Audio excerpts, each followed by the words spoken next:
Sérgio Moro. Olho no olho, hein, Sérgio Moro? Eu o desafio a dizer em quais páginas da sua sentença estão as provas da denúncia que o Ministério Público ofereceu contra o Lula. Cometi um crime, prove que eu cometi um crime. Mas, pelo amor de Deus, apresentem uma prova. Certo. Apresentem. Chega de diz que diz. Senhores do TRF4, 3 desembargadores. Vocês 3. Eu faço o mesmo desafio. Eu não quero saber o que vocês pensam do Lula. Eu quero saber em quais páginas, vocês também nunca me disseram, porque eu já fiz esse desafio também, em quais páginas vocês acharam as provas. Eu já desafiei o juiz do TRF4 provar qual é o crime que eu cometi neste país.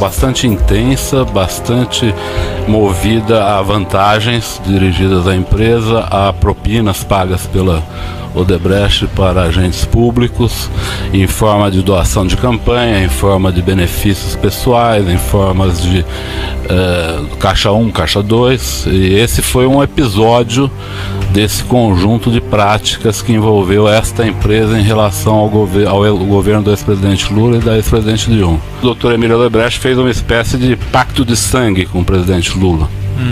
Ele procurou o presidente Lula nos últimos dias do seu mandato e levou um pacote de propinas para o presidente Lula, que envolvia esse terreno do Instituto, que já estava comprado, e o seu Emílio apresentou ao presidente Lula, o sítio para uso da família do presidente Lula, que ele já tinha feito, já estava fazendo a reforma em fase final, e ele disse ao presidente Lula que o sítio já estava pronto. E também disse ao presidente Lula que ele tinha à disposição dele para o próximo período, para ele fazer as atividades políticas dele, 300 milhões de reais. Em outro vídeo, o ex-ministro conta como a máquina pública financiou campanhas e interesses pessoais no governo do petista. O presidente Lula também começou só olhando campanha.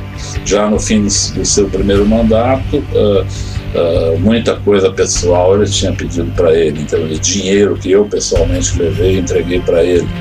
No fim do seu segundo mandato, aí ele preparou sua aposentadoria.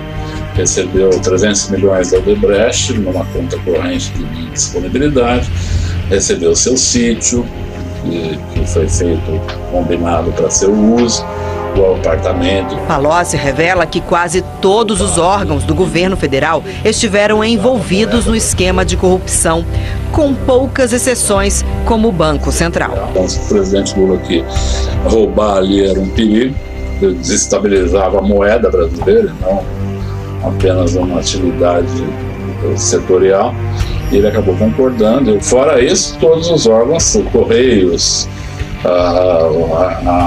os órgãos do setor elétrico, os bancos estatais. Desde que começou a colaborar com a Justiça, Palocci tem dito que as campanhas do governo do PT foram financiadas com recursos públicos, arrecadados de forma ilícita. E cita a Petrobras, que pela independência das diretorias se tornou uma das principais fontes de Caixa 2.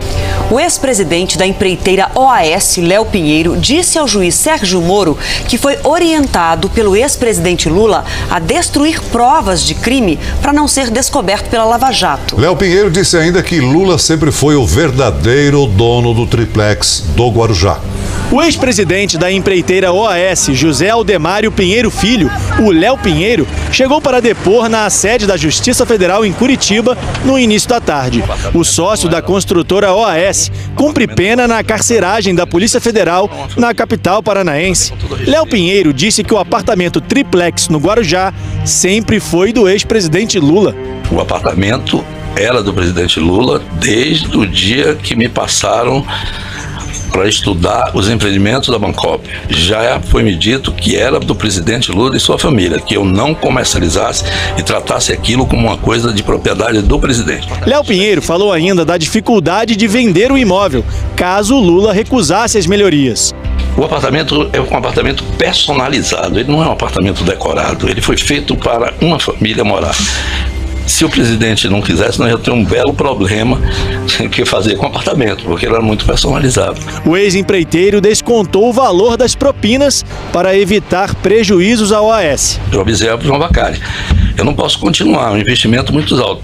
O senhor tem ideia, só para esclarecer um pouco mais o que eu estou dizendo, mesmo não tendo sido perguntado, o lucro daquele empreendimento praticamente estava indo embora na reforma que estava fazendo em um apartamento só, e eram 100 e tantos. Então tinha que ser dada uma solução, e foi dada a solução. A OAS Empreendimentos não teve prejuízo na reforma porque foi paga através da RENEST, da obra da Petrobras, do encontro de conta dela e de outras obras. Houve apenas o não pagamento do que era devido, de propina. Lula é acusado de receber o apartamento como parte da propina para facilitar contratos da OAS com a Petrobras. O ex-presidente da OAS disse ainda ao juiz Sérgio Moro que depois de iniciada a Operação Lava Jato, ele e Lula se reuniram para tratar do assunto.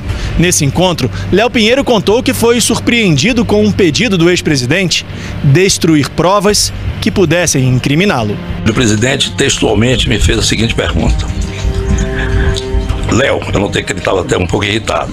Léo, você fez algum pagamento a João Vacari no exterior? Eu disse, não, presidente, eu nunca fiz pagamento a essas contas que nós temos com o Vacari no exterior. Como é que você está procedendo os pagamentos para o PT? Através do João Vacari. Estou fazendo os pagamentos através de orientação do Vacari, de Caixa 2, de doações diversas que nós fizemos a diretórios e tal. Você tem algum registro de algum encontro de conta, de alguma coisa feita com o João Vacari com você? Se tiver, destrua. Em depoimento, ex-engenheiro da OAS, Paulo Gordilho, disse que o triplex em Guarujá foi reservado ao ex-presidente Lula. Paulo Gordilho foi apontado pela empreiteira como o engenheiro responsável pela reforma do apartamento atribuído ao ex-presidente Lula.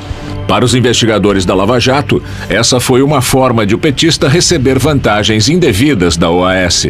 Mas como é que o senhor tinha esse conhecimento de que o apartamento estava reservado, aquele apartamento estava reservado ao presidente Lula? Isso todo mundo sabia na OAS. Na OAS Empreendimentos? Não é reunião de diretoria. Em 2011, por aí. Foi mostrado o apartamento. Esse está reservado para o ex-presidente aqui. Gordilho disse que foi com o ex-presidente da OAS, Léo Pinheiro, a São Bernardo do Campo, mostrar a Lula e a mulher dele, Marisa Letícia, projetos de reformas do sítio de Atibaia e do apartamento.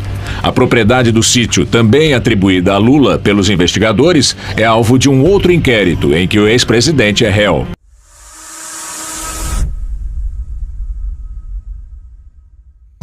Eu quero saber se vai ser a Globo que vai me dar, se vai ser o Ministério Público que vai me dar. Porque não é meu, porque eu não paguei e não comprei. Se eu não comprei e não paguei, não é meu. Provem uma corrupção minha, que eu irei a pé para ser preso.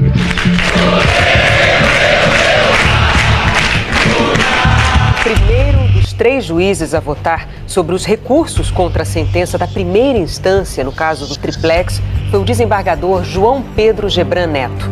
Ele é o relator do caso no Tribunal Regional Federal em Porto Alegre. O desembargador manteve a condenação do ex-presidente Lula e aumentou a pena que tinha sido dada em primeira instância pelo juiz Sérgio Moro. Gebran Neto considerou que Lula era o garantidor do esquema em que houve prática de crimes de corrupção. A corrupção passiva perpetrada pelo réu difere do padrão dos processos já julgados relacionados à Operação Lava Jato em relação aos servidores da Petrobras. Não se exige a demonstração de participação ativa do Luiz Inácio Lula da Silva em cada um dos contratos. O réu, em verdade, era o garantidor de um esquema maior que tinha por finalidade incrementar de modo subrepetício o financiamento de partidos, pelo que agia nos bastidores para a nomeação e manutenção de agentes públicos em cargos chaves para a organização criminosa. É possível afirmar um juízo de certeza quanto à ocorrência desses fatos e o contexto em que se deram os crimes de corrupção ativa e passiva. Em seu voto, o relator Gebran Neto afirmou que houve pagamento de propina a Lula e que há provas testemunhais e documentais contra o ex-presidente. A cristalina comprovação da capacidade de influência do ex-presidente no processo de nomeação dos agentes políticos na Petrobras e sua ciência a respeito do esquema criminoso. Apesar de sua negativa com relação a isso, a clara delineação dos bastidores de indicação e os movimentos de agremiações partidárias na tarefa de manter pessoas de confiança que pudessem levar adiante o projeto de financiamento político. O tema foi muito bem abordado na sentença. Há prova acima de razoável de que o ex-presidente foi um dos articuladores, se não o principal, do amplo esquema de corrupção. As provas aqui colhidas levam à conclusão de que, no mínimo, tinha ciência e dava suporte àquilo que ocorria no seio da Petrobras. Por tudo isso, e todo mais que consta nos autos e foi anotado na sentença, há prova documental e testemunhal a respeito da participação do Grupo OAS, representado por seus principais dirigentes, no esquema de corrupção para direcionamento da contratação da Petrobras e no pagamento de propinas a agentes políticos e políticos, nos casos especial dos autos, a dirigentes do Partido dos Trabalhadores e, em especial, por ordem de determinação ou orientação do presidente Lula como mantenedor/fiador desse esquema de corrupção. Em seguida, o desembargador Gebran Neto falou sobre as provas que ligam Lula ao apartamento triplex de Guarujá. Luiz Inácio Lula da Silva teria pago parte por um apartamento simples, mas o Grupo OAS disponibilizou a ele, ainda em 2009, o apartamento 64A triplex sem que fosse cobrado qualquer acréscimo. Posteriormente, em 2014, o apartamento passou por benfeitorias, a cargo do Grupo OAS, para atender ao ex-presidente, sem que houvesse igualmente pagamento de preço. Estima o Ministério Público o valor da vantagem devida R$ 2.424.991. Em razão dos fatos, Luiz Inácio responde por crime de corrupção. Me parece extremamente relevante o fato de ter havido uma visita no início de 2014, posteriormente serem realizados projetos, os projetos estão nos autos, todos eles assinados pelo Roberto Moreira, a apresentação, segundo essa testemunha, segundo este Correio, e também, segundo Léo Pinheiro, de que os projetos, houve essa visita em São Bernardo de Campos, na residência do ex-presidente e da ex-primeira-dama, e que houve aprovação, e me parece muito singular que depois houve uma segunda visita para verificar as reformas. Equivale a dizer, esse fato ganha robustez, aos meus olhos, tendo em vista que ele dá corroboração a muito daquilo que já foi dito anteriormente. Não é crível que a construtora canalizasse tantos recursos apenas como forma de tornar o negócio mais atrativo. Os gastos, inclusive, extrapolam o próprio valor do mercado do bem. Não se cuida, pois de reforma decorativa, mas sim de características de personalização para um programa de necessidades específicos. Sobre a titularidade do triplex. Para além daquilo que já restou exposto, há outros elementos que confirmam as declarações prestadas por correios, testemunhas e colaboradores. A questão relativa à titularidade e à reforma, como se deu sua aquisição e o custeio das reformas, deve ser compreendida segundo as provas carreadas aos autos e a linha de desdobramento causal dos fatos e a percepção daquilo que restou apurados nos autos, na linha do que ensina a Malatesta. É o conjunto dos elementos probatórios, diretos e indiretos, que conduzem a um juízo seguro sobre os fatos imputados, havendo prova acima de dúvida razoável quanto à destinação do imóvel. O relator do caso no TRF afirmou que o crime não passa recibo, mas que neste caso as provas apontam quem é o corrupto e quem é o corruptor. Para além da prova material, até aqui referida, a prova oral indicando que o apartamento 174, posteriormente modificado para o 64A, estava reservado ao ex-presidente. E mais, a prova indica que os recursos necessários para o pagamento da diferença entre aquilo que inicialmente foi adimplido pelo apelante e por sua esposa, agregado com as reformas, foram arcados pela OAS. Sobre a transferência, transcrevo um trecho de depoimento de Léo Pinheiro, que em perguntas da defesa reafirmou que a transferência ou a entrega das chaves não ocorreu exatamente porque Léo Pinheiro foi preso em novembro de 2014. Inevitável a conclusão idêntica em relação a José Aldemário Pinheiro, pois se de um lado tem-se o corrupto, de outro lado tem-se o corruptor. A denúncia não se baseia em suposta relação direta entre os valores utilizados para o pagamento de propina e os contratos da Petrobras. O liame pretendido pela defesa inexiste e seria até mesmo irrelevante, pois não se perquire a respeito da origem dos recursos para fazer frente ao apartamento e aos respectivos gastos da personalização. Havia um caixa único e dele eram pagos os agentes políticos. Crimes dessa espécie não passam recibo e, em regra, os valores de propina passam ao largo da contabilidade oficial. Além disso, a corrupção não ocorre somente com recursos ilícitos, tampouco para a prática de um ilícito. Ainda que o objeto do pedido seja lícito, o bem jurídico tutelado, a administração pública, permite a criminalização da conduta do agente. O segundo a votar foi o revisor do processo, o desembargador Leandro Paulsen, que também é presidente da turma. Em seu voto, Paulsen disse que a corrupção foi encoberta por dirigentes da Petrobras para garantir um esquema de favorecimento ao governo. Essa prática das empreiteiras seria cobertada por dirigentes da Petrobras, nomeados e mantidos nos cargos justamente para que percentual desses contratos retornasse na forma de propina aos partidos políticos e às pessoas a eles vinculadas, dando lastro financeiro às atividades partidárias, assegurando apoio ao governo e enriquecendo os corruptos. Paulsen ressaltou que a lei está acima de todos, mesmo de um ex-presidente da República. Se espera de quem assume tal cargo uma conduta correta, um exemplo, uma postura de servir ao país e não de servir-se deste. O cometimento de crimes de corrupção por um presidente ou ex-presidente em razão do cargo, além de constituir uma violação seríssima à ordem jurídica, torna vil o exercício da autoridade. Submeter a conduta de um presidente ao crivo da censura penal torna presente o que bem destacou o magistrado de primeira instância ao finalizar sua sentença. Não importa o quão alto você esteja, a lei ainda está acima de você. O desembargador Leandro Paulsen também ressaltou que o julgamento foi pautado pela imparcialidade, sem considerar quem são os réus. O julgamento é realizado por juízes togados, com formação e experiência para atuar com equidistância e imparcialidade e orientado pela estrita aplicação do direito ao caso concreto mediante criteriosa análise dos fatos. Aqui, ninguém pode ser condenado por ter costas largas, nem ser absolvido por ter costas quentes. O desembargador disse ainda que as provas não deixaram dúvidas da culpa do ex-presidente Lula. Relativamente à autoria e à culpabilidade de Luiz Inácio Lula da Silva, o vínculo de causalidade entre a sua conduta e os crimes praticados é inequívoco. Luiz Inácio agiu pessoalmente para tanto, bancando quedas de braço com o Conselho da Petrobras, forte na condição de presidente da República, e foi muito oportuna a transcrição trazida pelo relator, mais uma vez refiro, em que ameaçou substituir os próprios conselheiros caso não fosse confirmada a indicação. Segundo o desembargador, o triplex em Guarujá foi uma vantagem ao ex-presidente, abatida da conta de propina que o PT tinha com a OAS. O desembargador elencou 19 itens como provas numa lista que ia da letra A à letra T, para concluir que houve cometimento de crime. Porque ele torna evidente o benefício pessoal, torna evidente que se sabia da conta geral de propinas, que o presidente da República tinha pleno conhecimento disso e dela se fazia uso.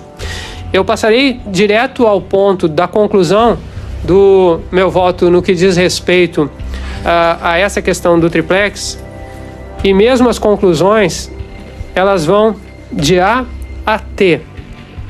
Trarei aqui os fatos que restam demonstrados no processo e que permitem a formação de um juízo a respeito desse aspecto. Tenho que a prova nos autos, nesse episódio do triplex, demonstra o cometimento do crime. Paulsen acompanhou na íntegra o voto do relator, manteve a condenação do ex-presidente Lula e também ampliou a pena dele. O desembargador também concordou que a pena passe a ser cumprida depois do julgamento dos recursos pelo próprio TRF4. O terceiro desembargador a votar, Vitor Laus, acompanhou os dois primeiros sobre a condenação de Lula por corrupção passiva e lavagem de dinheiro, e também o aumento da pena, como propôs o relator. Em seu voto, Vitor Laus começou elogiando procuradores, advogados de defesa e o juiz Sérgio Moro.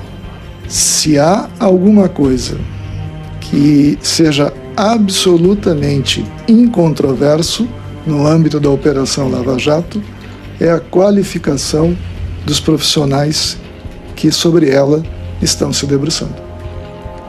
Ou seja, eu que já tenho, de certa forma, algum tempo de trato da matéria criminal, poucas vezes vi uma reunião tão, digamos assim, singular, de tanto talento, de tanto interesse, de tanta competência, de tanta garra, de tanta ousadia, de tanta coragem.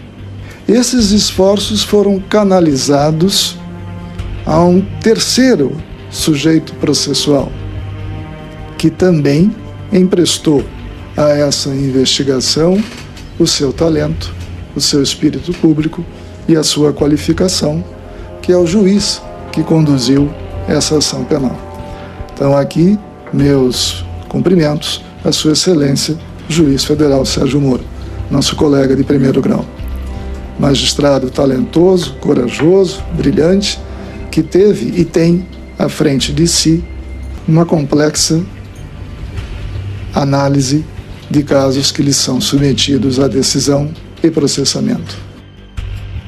O desembargador disse que Lula, exatamente por ser o mandatário do país, tinha que ter tomado providências contra o esquema de corrupção, mas que, em vez disso, nada fez. Me refiro ao ex-presidente, naturalmente. Ou seja, Sua Excelência, em algum momento, perdeu o rumo. A verdade era essa. Ele passou a confundir as suas atribuições de primeiro mandatário desse país, talvez com aquelas que no passado lhe conferiam a presidência da agremiação partidária. Evidentemente que de Sua Excelência era esperada uma postura absolutamente diferente, ou seja, ciente dos fatos que aconteciam em seu entorno, deveria ter tomado providências, nós sabemos disso. Assim não o fez, assim ficou em silêncio e, para além disso, como demonstrou a situação da unidade habitacional, auferiu proveito dessa situação. Ou seja, são fatos, como diz o vereador João Pedro Gebran Neto, lamentáveis, são fatos que deslustram a biografia de Sua Excelência, mas que são fatos concretos, são fatos que ocorreram. E exatamente por terem ocorrido, devem receber, e assim foi o que pareceu ao Ministério Público Federal, o escrutínio de um processo judicial. Ao fim, Vitor Laus acompanhou o relator e formou unanimidade, 3-0 a favor da manutenção da condenação de Lula e pelo cumprimento da pena assim que os recursos possíveis da defesa sejam julgados no próprio Tribunal de Segunda Instância, o TRF da 4ª Região. Essa é a segurança que o colegiado, essa é a segurança que o tribunal tem de tomar a sua decisão, porque está diante de provas que resistiram à crítica, está diante de provas que resistiram ao contraponto, ao embate ao longo da instrução. Fossem elas frágeis, fossem elas risíveis, não teriam resistido a esse embate, e resistiram. Portanto, se resistiram, restou provada, restou demonstrada a acusação que veio a juízo. Me propus a fazer uma síntese disso, já me estendi, me contaminei no bom sentido pela conduta de Vossa Excelência. Eu estou acompanhando o desembargador Paulsen, tanto Vossa Excelência quanto o desembargador João Pedro Gebran Neto. Estou acompanhando Vossas Excelências. O julgamento dessa turma exaure a matéria de fato. Ou seja, o julgamento dessa turma põe fim à discussão acerca da matéria de fato. Ao analisar a dosimetria, ou seja, o tamanho da pena pelos crimes, o desembargador Gebran Neto aumentou o tempo de cadeia que Lula terá que cumprir, que tinha sido estabelecido na primeira instância em 9 anos e 6 meses de prisão. O desembargador aplicou uma pena maior por se tratar de alguém que foi presidente da República. culpabilidade é o vetor maior da dosimetria da pena, e eu considero, no caso, a culpabilidade extremamente elevada. Trata-se de ex-presidente da República que recebeu valores em decorrência de função que exercia e do esquema de corrupção que se instaurou durante o exercício do mandato, com a qual se tornara tolerante e beneficiário. É lembrar que a eleição de um mandatário, em particular do presidente da República, traz consigo a esperança de uma população e um melhor projeto de vida. Críticas merecem, portanto, todos aqueles que praticam atos destinados a trair os ideais republicanos, sem escudar por óbvio que a corrupção aqui tratada está inserida em um contexto muito mais amplo e, assim, de efeitos perversos e difusos. Há um esquema sofisticado de fraude e de corrupção no seio da Petrobras. Esse mecanismo acabou por fragilizar não apenas o funcionamento rígido da Petrobras, mas todo o processo político brasileiro. E aqui a motivação do crime extrapola os reflexos pessoais. A par da vantagem e benefícios próprios, censuráveis e graves, não somente os bilhões de reais desviados, mas também a colocação em xeque da própria estabilidade democrática em razão de um sistema eleitoral severamente comprometido. Infelizmente, e reafirme-se, infelizmente, está sendo condenado um ex-presidente da República, mas que praticou o crime e pactuou, direta ou indiretamente, com a concretização de tantos outros, o que indica a necessidade de uma censura acima daquela ordinariamente se firmaria na dosagem da reprimenda. Depois dessa explicação, o desembargador Gebran Neto, como relator do processo, deu o voto sobre o tamanho da pena para Lula. A somatória de ambas as penas arbítrio em final a pena de 12 anos e 1 mês de reclusão e 280 dias multa. O regime inicial de cumprimento da pena é o regime fechado. O relator concluiu o voto dele, determinando que Lula comece a cumprir a pena depois que os recursos possíveis sejam julgados no próprio Tribunal Regional Federal da 4ª Região. Em relação ao início da execução da pena, que se dará após o julgamento por esta Corte de todos os recursos que tenham efeito suspensivo na linha daquilo que a gente já vem decidindo em outros processos.